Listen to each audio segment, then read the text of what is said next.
ce sont les monnaies digitales banque centrale. Voilà. Et vous, vous appelez à la mise en place d'un euro numérique. Absolument, absolument. C'est-à-dire, qu'est-ce que ça veut dire concrètement pour ceux qui nous regardent, un euro numérique? Pour ceux qui nous regardent, c'est un peu comme si c'est la même valeur qu'un billet de banque. C'est-à-dire que vous avez un billet de 20 euros, et bien vous pouvez très bien avoir 20 euros sous forme numérique.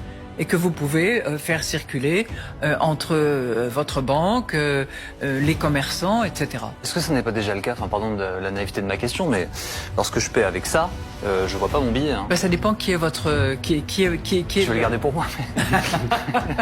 C'est bon, c'est déjà dématérialisé, quoi. Mais je suis pas sûr que l'outil, enfin la technologie qui soutienne votre mécanisme de paiement soit totalement garantie par la Banque Centrale Européenne. Voilà. C'est à vérifier. C'est-à-dire que la monnaie numérique, c'est quoi? C'est potentiellement, je dis bien potentiellement, même si c'est pas acté aujourd'hui, la fin du cash.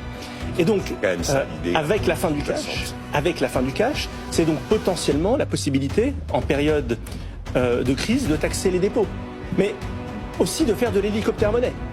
Parce que chaque citoyen sera en interface directe avec la Banque Centrale Européenne. Aujourd'hui, le lien que le citoyen a avec sa Banque Centrale, c'est un billet. Eh bien, demain, le lien avec la Banque Centrale sera numérique. Et donc, on sait où ça commence, mais on ne sait pas où ça termine. Et ils créent leur euro par la blockchain. Pourquoi?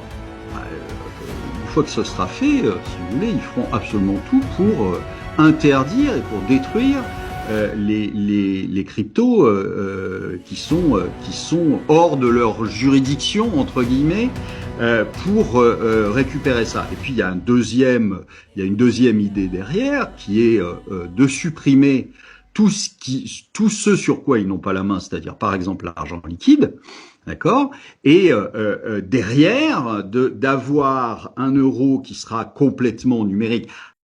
En effet, de nombreux pays comme la Chine, les États-Unis et l'Europe veulent mettre en place rapidement ces monnaies numériques.